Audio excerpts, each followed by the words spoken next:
This tutorial series is for IC2 Experimental, which is the current IC2 version being used on FTB Monster. This is part 4 of the IndustrialCraft2 Experimental version tutorial series. Alright guys, so we're going to start off today by talking about a little bit more of the miscellaneous machines that IndustrialCraft adds.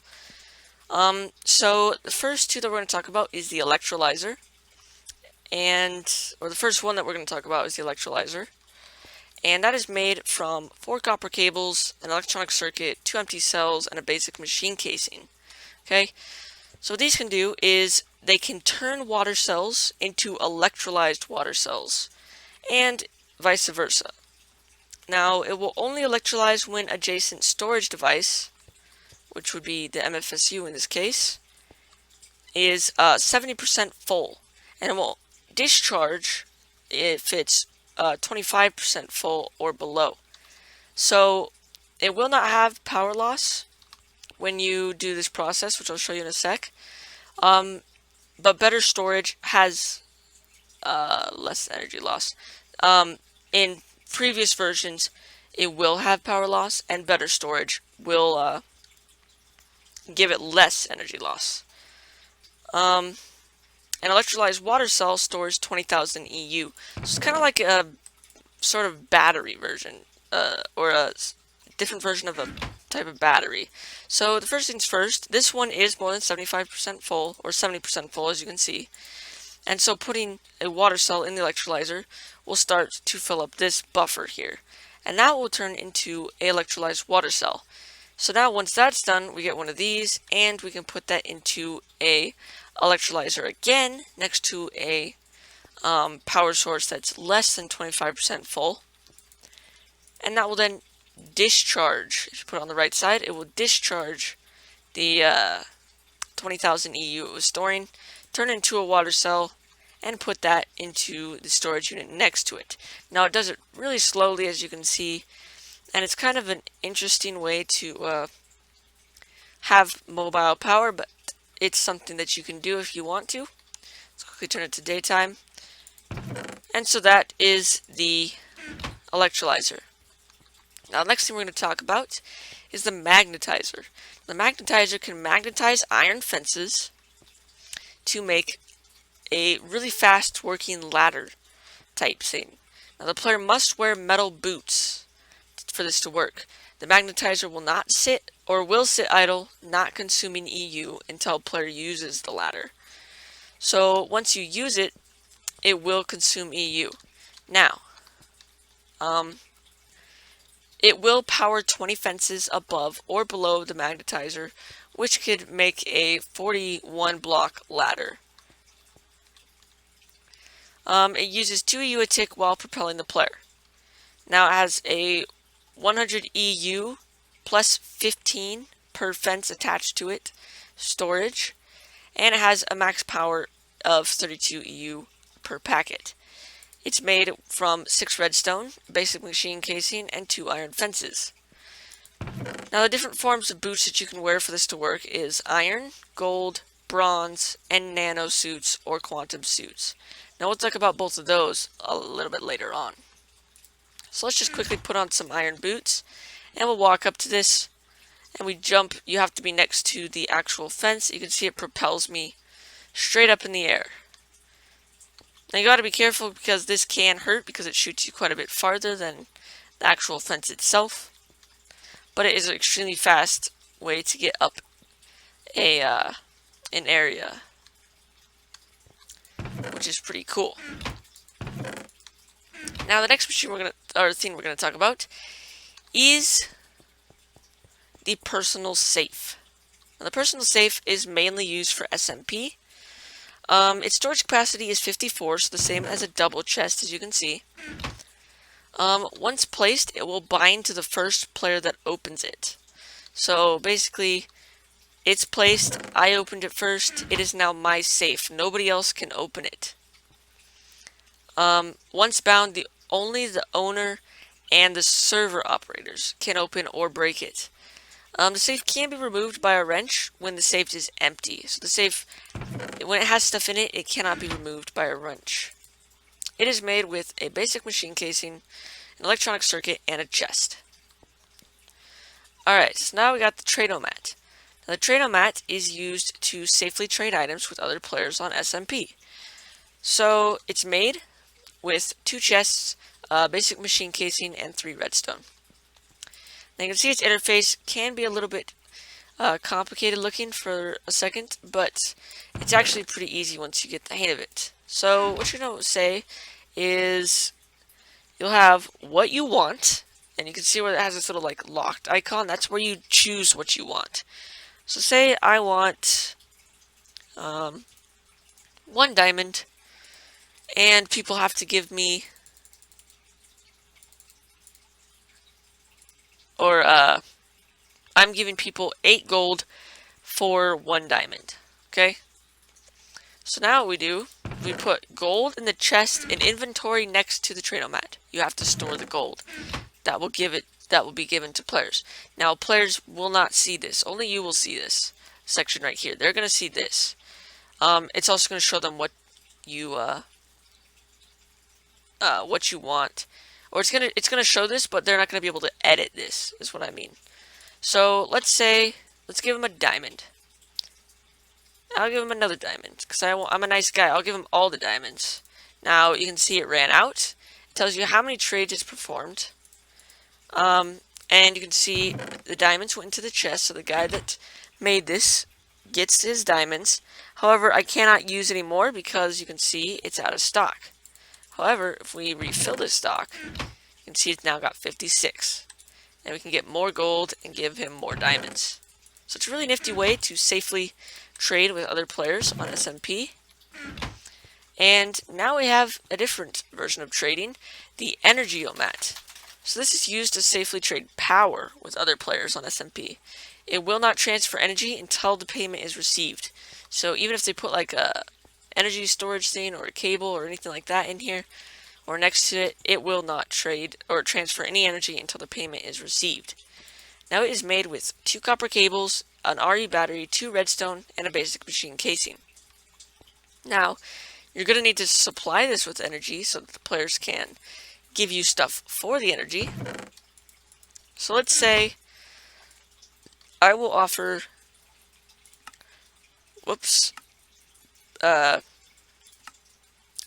2,500 EU. You know what? We'll do 10,000 EU for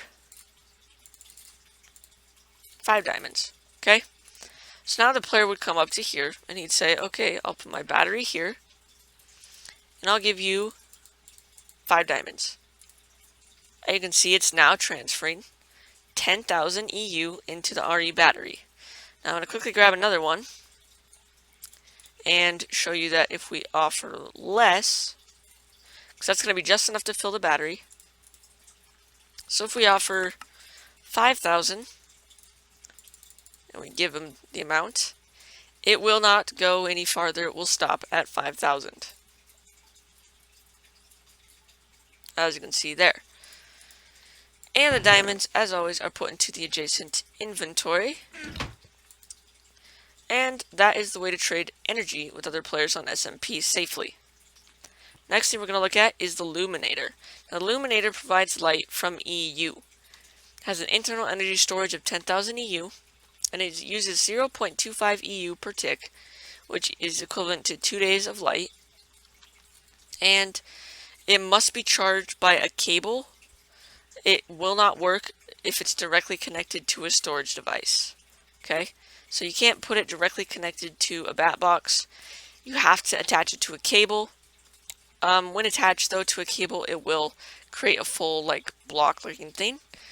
When placed on the bottom or the top of a block, it will create that block or that full looking square there. When placed on the side, it will create this looking thing. And when placed on the top, it will make this looking device here. Now the thing is, it seems as whenever you place a cable, it's going to make it big anyway, so I'm not sure how this is helpful at all. The different looks. But the thing to know about this is it will actually explode in IC2 Experimental version if you give it too much power. and it has a max power of 32 EU per packet. And you can get 8 of those by just creating 5 glass, 10 cable, 2 iron item casings, and a copper cable. Okay, so now we will put some EU in here from a battery, and we will turn it to midnight real quick to show you how it works. You can see it's lighting up there, and apparently I'm still on hard mode and mobs are spawning.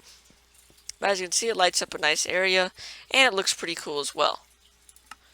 So let's send the time back to dawn, and we'll take a look at scaffolding.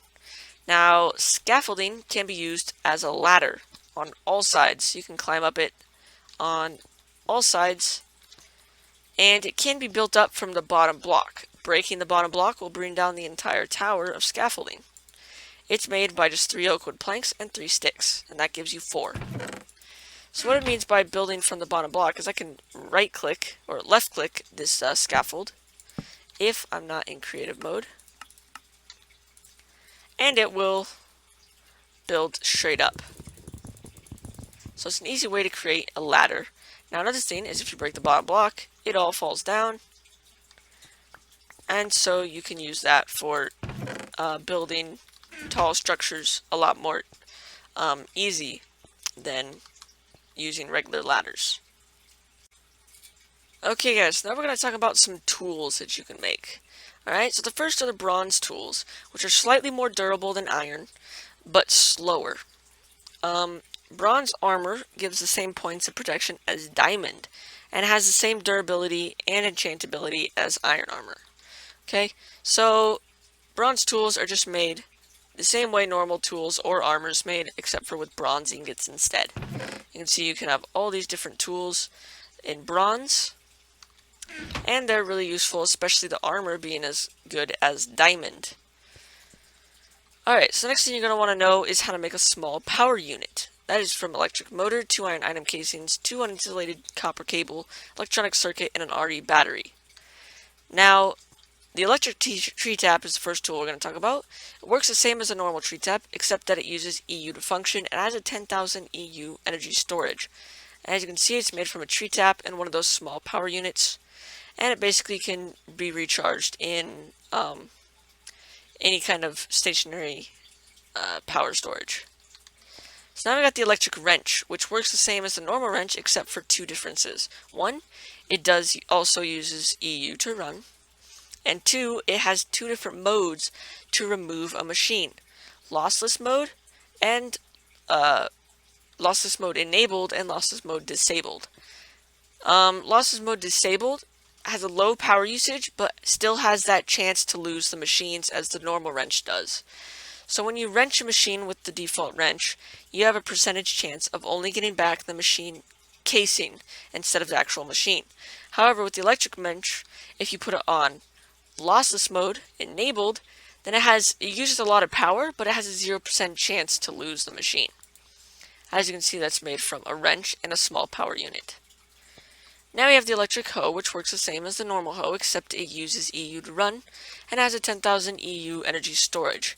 That's made with a small power unit, as well as 3 iron plates.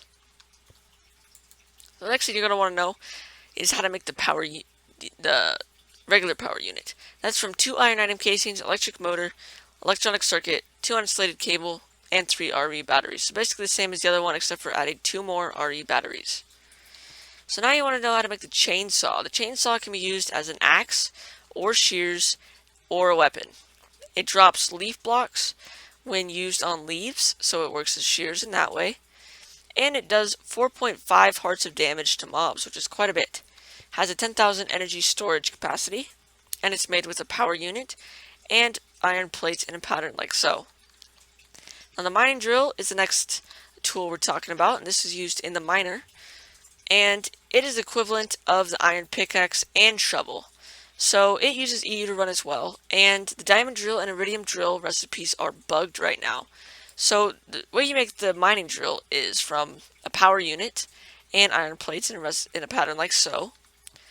But you also have the diamond drill, which is should be made from a mining drill and 3 diamonds, except for the recipe does not work because of MBT data. And so you just want to get all the items, and if you're in single player, just delete the drill and spawn yourself in the mining drill, the diamond drill. After you get all the items, just delete it all and do that. And if you're in SMP, most of the servers have ways of trading it in to get the diamond drill since the recipe's bugged. And same with the iridium drill. That's from the diamond drill and energy crystal with iridium reinforced plates. It's the same thing as that. It's still bugged. However, the iridium drill is really nice as it has Fortune 3 on it. Alright, so the obscurator, or obscurator, I'm not sure how to pronounce it entirely, is used to disguise construction foam, which allows for hidden cables. So it's made with 5 redstone like so, some insulated gold cables, an advanced circuit, and an advanced RE battery. That gives you the obscurator. Alright, so now we got some construction foam and a cable. When you place a cable, I'm going to show you this real quick. You can place construction foam on that cable and it's still connected. Now the cool thing is, the obscurator, which you can choose a block. So by doing that, you shift right click and you can see now it has the look of the white paved, the paved white stone here. And then you can right click on, or shift right click. How do you do this? Can you not do this block on here? I don't know if you can actually use this one. Let's quickly grab cobble. This is a block from another mod, so I'm not sure if you can use that one on it.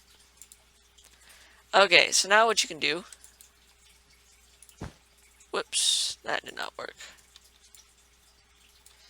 I thought you could right-click the construction foam. Why do I forget how to do this? Let me check real quick, guys. I'll be right back. Okay, guys. Quickly turn it to dawn.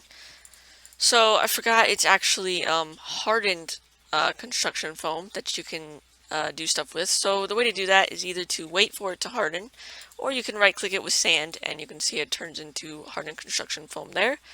And then you could just right-click on the faces that you want to change the different textures to. And I'm out of power here. But, as you can see, you can then hide your cables, and they still connect. So, really cool way to hide your cables. And you make different sides, different looks to it as well, different textures. Alright, so let's talk about the painter. The painter is used to paint cables, causing them not to connect if different colors, not to connect with different colors. 32 uses with each die is how much you have for each painter, or for a painter with one die. Black dyed painters remove the color from the cable. They do not paint it black. Dye must be used up before a new one can be added to the painter, so you must use up all of the one color before more can be added. So we got a couple painters here. We got a couple things that you can paint as well. So let's quickly grab, let's check the recipe for the painter real quick. 2 iron ingots and 3 wool. So it's really cheap, and you're basically just going to want to, let me get out of creative, and you just add the dye like this. You can see now we have a purple painter and a black painter as well. Alright, so now you can paint wool, as you can see, and when you paint wool, the black does in fact paint the wool black instead of removing the color altogether. You can also paint construction foam that is hardened, I do believe, so we're going to need some more sand. As you can see, you can then paint the hardened construction foam. And you can also paint your cables as well. So if we have 4 cables here, and we paint this one purple,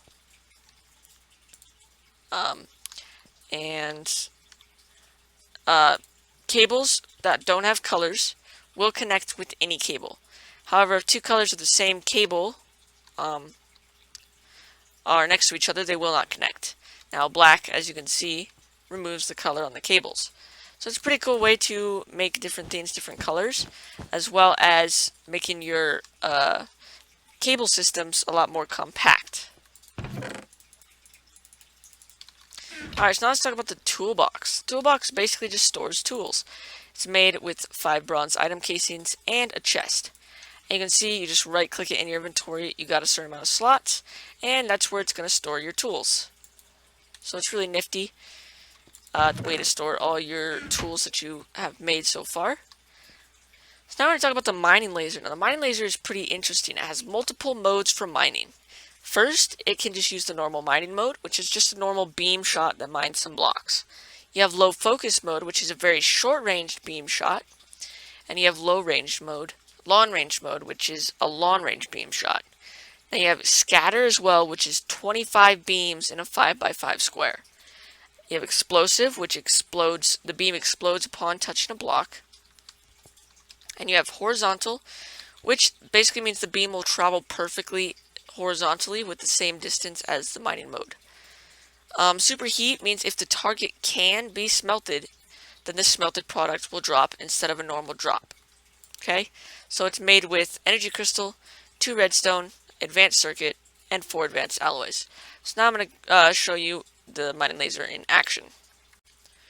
Okay guys, when you first make your mining laser, it is going to be set to default in the mining mode. And so you can use it by right clicking. You can see it mines a certain amount of blocks, and you can try to keep it straight and mine a block in a line there. And I can just keep shooting it, and it does have a limited range. And you can see it can go pretty darn far and take out a lot of blocks. So that's pretty useful. Now, to change modes with the mining laser, you're going to hold down your mode switch key, which is M by default, I do believe, and then you're going to right click. And now I got low focus, which is a shorter beam. So we'll just shoot right here. You can see it's only going to destroy 1 block. So that's for more precision mining. Now you have your long range mode, which if I shoot this right here, let's try to keep it as straight as possible. You can see that goes on for a really, really, really long range. That was 1 beam shot, and it's insane. Now we have the horizontal mode, which is pretty cool because it keeps it straight automatically, and it does around the same length as the mining mode. So you don't have to be perfectly straight. Like I can shoot like this, and it stays horizontal. So you can see it's just staying horizontal the whole way. So if I shoot like this, it's not going to go up. It's just going to go out that way, which is pretty nice. So now you got your superheat mode. Alright, so this is useful not on dirt obviously, but for sand. We can get some sand. It's pretty nice to use on, because instead of getting sand as the drop, you will get glass. And apparently it actually doesn't drop the glass, it just turns it into glass. I actually did not know that. Alright, so let's try one more thing. Let's grab some iron ore. Okay, we'll put some of that down. And you can see it's dropping ingots instead of the actual ore itself. Now, this could be useful for ores. However, I would suggest getting the ores themselves and then nearly tripling it with the setup we showed before. But we do have one more mode, or 2 more modes actually. We have scatter, which this, be careful with guys, this could lag your game like crazy with as many entities as could drop. But here we go. Now, if you don't really realize what just happened, I'm shooting it from pretty high up, so it's hopefully not going to make too much of destruction here, but let's shoot it from down in here. You can see it just destroys an insane area. Okay, and that's a lot of entities, so you want to be pretty careful with that. I'm going to grab some lava. I'm going to go ahead and dump that in there, just to help me destroy the entities. and keep this not lagging so much. So you got to be very careful with that one, guys, because it will lag quite a bit. So the next mode and the last mode is explosive. This is pretty cool because you shoot and it explodes a little bit of an area. Pretty nice for clearing out a large amount of area quickly. And it also can damage mobs and also launch them into the air, which is pretty nice as well. So that's the mining laser guy, or the mining laser guys, and it can cause some destruction, especially if you're going scatter crazy in deep underground where there is lava. Then everything's just going to burn, and so you want to be pretty careful with that. But it's a really cool tool, and now we'll get back to the other tools. Okay guys, so we just got one more tool. This is the Nano Saber, and it works like a sword. It takes EU to run. When activated, it does 10 hearts of damage, but it also, while activated, drains 64 EU per tick. So you want to keep it deactivated until you need it, so you're not draining EU. While not active, though, it only will deal the same damage as a wooden sword. So you want to activate it once you need it, but don't leave it activated, as it will drain all your EU out of the sword. Now to make it, oh, there's rain. You're going to need 2 carbon plates, an energy crystal, 2 advanced alloys, and 2 glowstone dust. And you can see we have this right here. And we'll go ahead and grab a creeper. And we'll turn the game to normal. And so to activate it, you right click. You can see now it's got that shiny stuff on the side. And it can basically one-hit most mobs. Endermen take 2 shots, and sometimes zombies take 2 shots as well. But it's really nice for clearing out lots of mobs really easily, as you can see. And to deactivate it, you just right-click again. Alright, so let's put that away. Now we're going to talk about the armor that you can have in this game, other than the bronze armor, which we already talked about. Now the first thing is night vision goggles. Now that gives you the night vision effect while they're activated. It also blinds the player during the daytime, so only activate it during nighttime. So basically to make it, you're going to need 2 rubber, an advanced circuit, and reinforced glass, 2 illuminators, advanced RE battery, and 2 advanced heat exchangers. And if we grab one of these, you can wear it just like that, and you can see how it looks.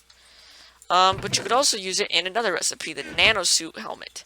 Now the nanosuit is a little bit better than the unenchanted diamond armor.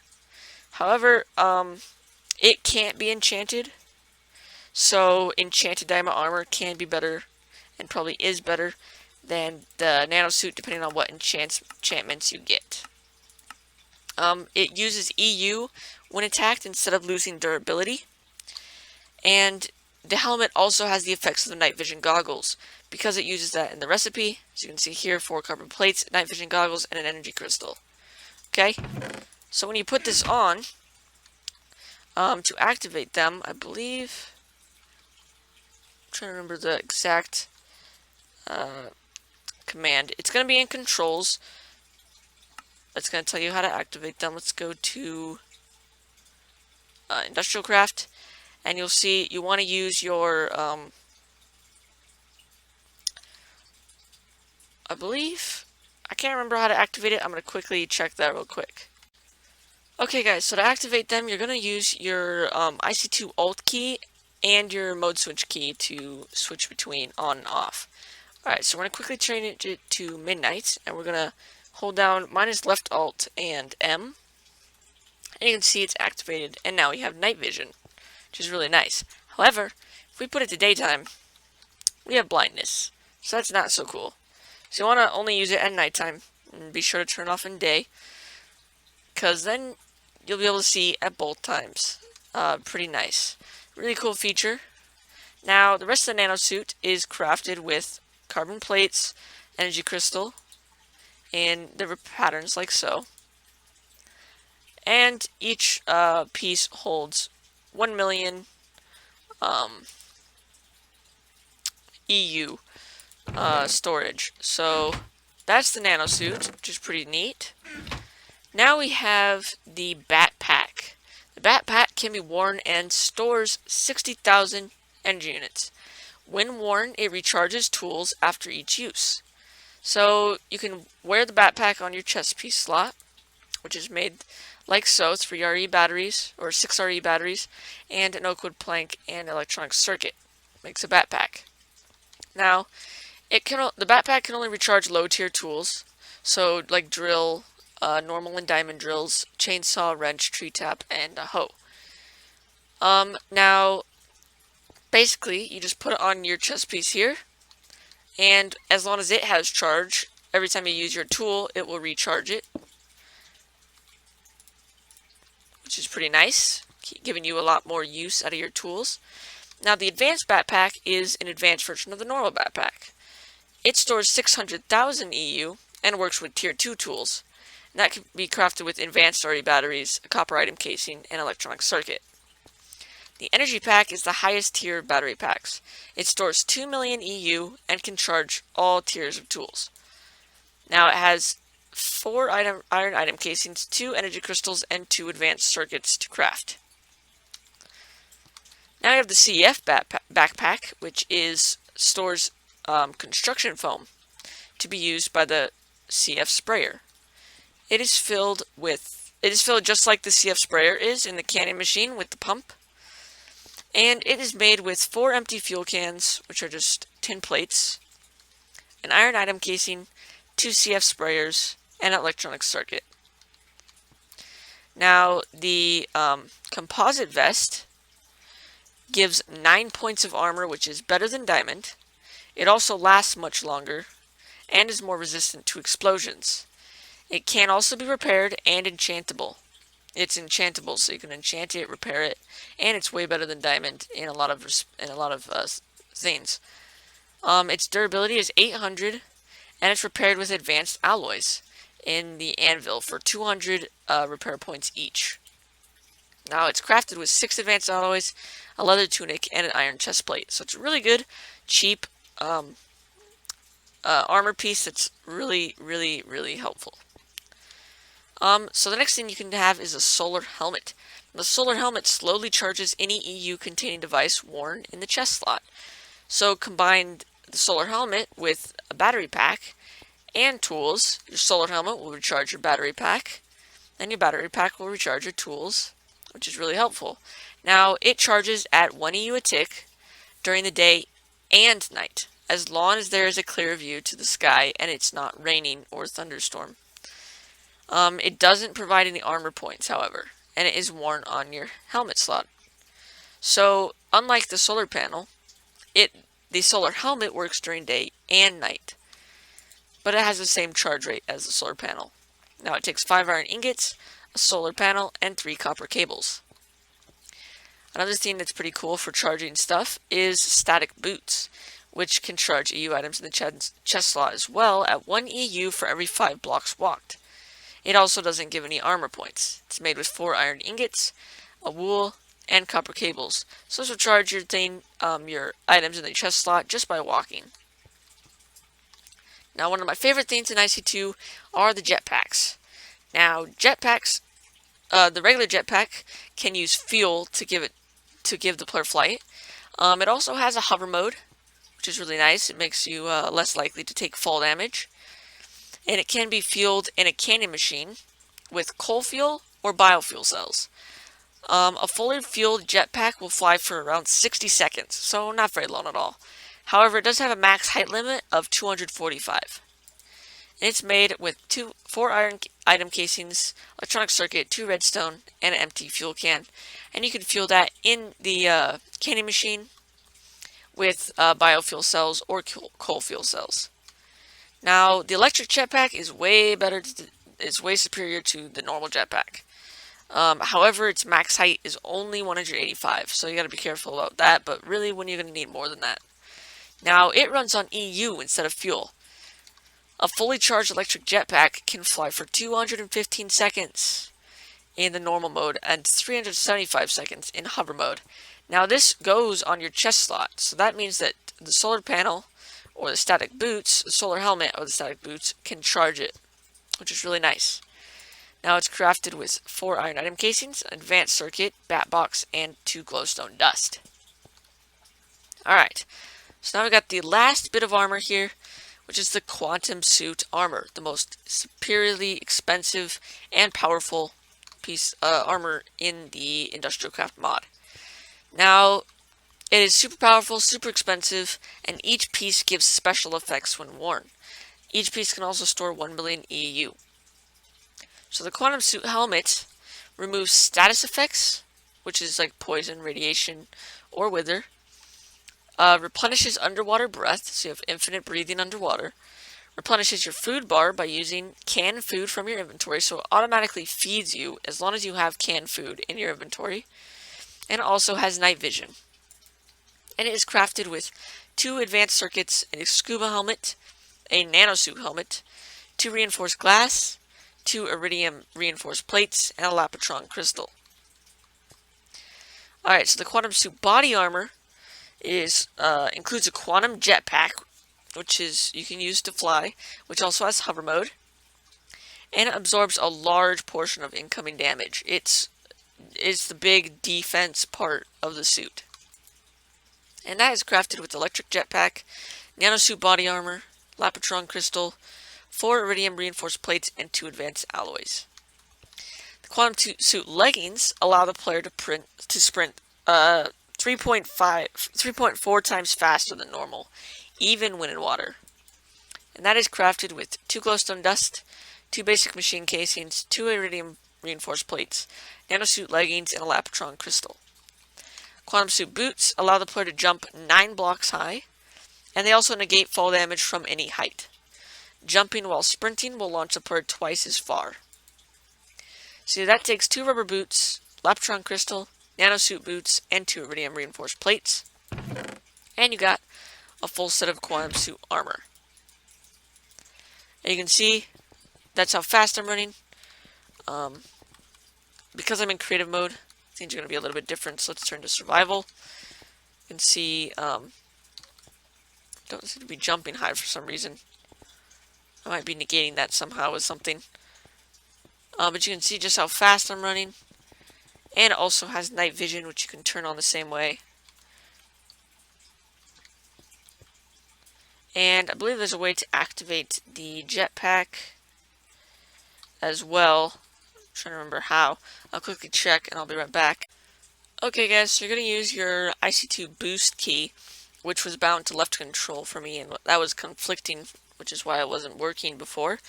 But now you just basically hold that, press M, or your mode switch key, and you can see it's enabled or disabled.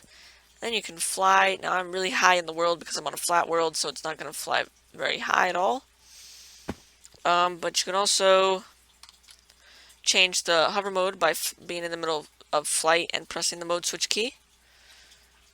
And you can see, you can hear the fall damage that I should be taking, but I'm not taking it because of the boots. So it's a really nice, really fast, really cool suit of armor, really powerful, and it's really nice to have end game. Alright guys, just a couple more things to wrap up this tutorial series. Industrial TNT creates a smaller explosion than normal TNT, but it doesn't destroy items dropped from blocks it destroys. And it activates when right-clicked, so you don't need a flint and steel. So that takes 3 TNT and 6 flint, gives you 4 industrial TNT. We'll grab that. We'll go destroy more area over here, I guess. You can put it down, and you can just right-click it to activate it.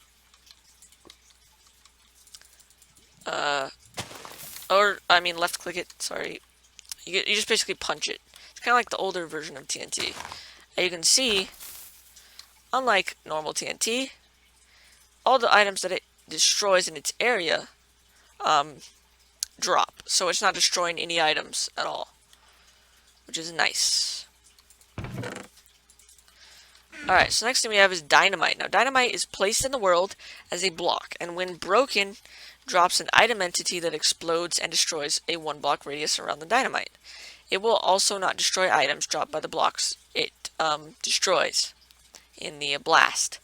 It can be remotely detonated with a dynamite emote, which is pretty sweet. And the dynamite emote is made with 3 TNT, 2 glowstone, electronic circuit, copper cable, and the dynamite itself is just made with industrial TNT and a string, and it gives you 8. So let's quickly grab that, as well as the dynamite emote. Alright, so you can basically see that we'll place that, and that's the dynamite in the world there. We can place this, and if we break it, you can see it drops a little item, has a little sizzling sound, and then explodes this little area around it. And a cool thing you can do is you can right click it with the dynamite emote, get far enough away, right click it again, drops the item, and there you go. You can also queue up explosion, or queue up a bunch. So you don't want to misclick, because if I misclicked right here, those would go off. So you want to be careful when doing that. However, if you get them all, you can do them all at the same time just by right clicking. And you have 3 dynamite explosions, which is really cool. Now the last piece of dynamite thing we can do is sticky dynamite, which is a throwable form of dynamite and sticks to anything it comes in contact with. Now it's made with 8 dynamite around a sticky resin, and that gives you 8 sticky dynamite. As you can see, you can throw this and it will stick and it will explode. Now you can also do it to different stick to different things like that. And it's pretty fun to play around with. And pretty powerful as well. So the last thing we're going to talk about, which is right over around this corner, is agriculture. So this can be a really complicated thing. So if you want to get really in depth with IC2's agriculture stuff, you're probably going to need to find a really in-depth guide. However, I'll give you some basics on agriculture real quick. Okay, so the first thing you're going to want to know is crops, how to make them. And that is just 4 sticks. That creates crops. Now another recipe you want to know is how to make fertilizer, which is scrap and bone meal. Okay, and you also want to know you can extract a water cell to create a hydration cell. Okay, now what those are used for, let's grab all this stuff here, is you can see I have a lot of stuff growing here. Alright, now I have crops set up with different things in them. This has pumpkins, this has melons, this has sugarcane, and this has wheat. Okay, so the cool thing about it is you can right click it and it will drop more than one of the item. If it only drops one, it usually drops more than that, and it will also replant the seed, so you won't need to do that, so it makes it a little bit easier when you do a manual farm.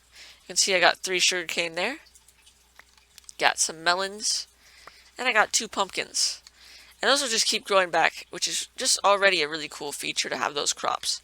Now you can also crossbreed with crops. Okay, so the way you do that is you'd have 2 different crops, or 2 different plants.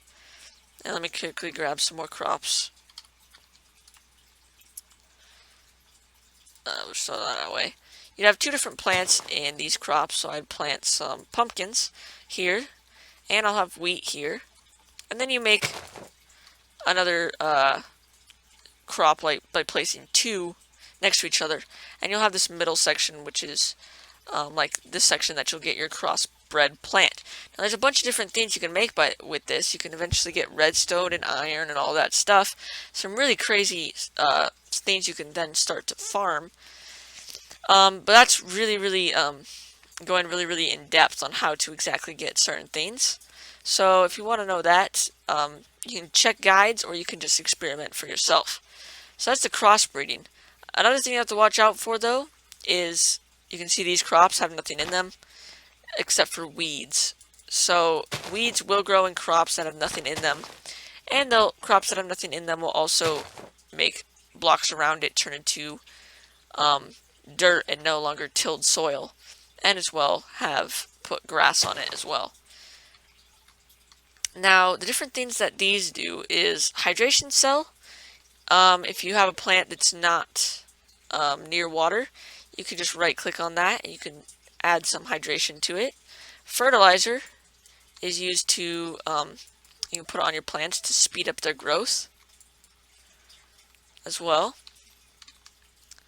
And then another thing you can use is this machine right here, which is a Cropmatron. Okay, now the Cropmatron is made with, let's see if I can find it quickly, Cropmatron. That's just made by using two basic circuits, some crops, a basic machine casing, and a chest. Okay, so basically what this can do is a lot of different things, okay? It basically acts as a automatic way to add these manual things to plants around it in an area that I've outlined here. So anything in this iron block outlined area, and also one block below the Cropmatron and one block above, can be automated by using hydration cells and fertilizers. So it will it will take low voltage, so anywhere above 32 will explode. Not in an experimental version though. And you can see it can take fertilizer in this slot here, hydration cells in this slot, and there's another slot for Weed X. But however, that is not working right now in IC2 Experimental. But basically, that makes it to where there's less likely chance to get weeds, but also makes your crops less effective. And it does require power to run, but it basically automates the placement of fertilizer and hydration around the Cropmatron, which is pretty cool and pretty nifty. And you can use, there's some pretty detailed designs for how to use these things to do breeding pretty well as well. So that's pretty nice, and I believe that is going to be it for the Industrial Craft tutorial, guys. We have covered literally, I believe, everything in Industrial Craft, or nearly there. I don't really know of anything else to cover. However, I hope you enjoyed this series, and I hope it helped you. If it did, I would really appreciate a like, and also leaving a comment for some feedback, and also telling me what mod I should spotlight next. I hope you enjoy this. I hope you enjoy this video. Subscribe to my channel if you haven't already, so that you can be notified when I upload more videos like this. And we'll see you guys in the next tutorial series.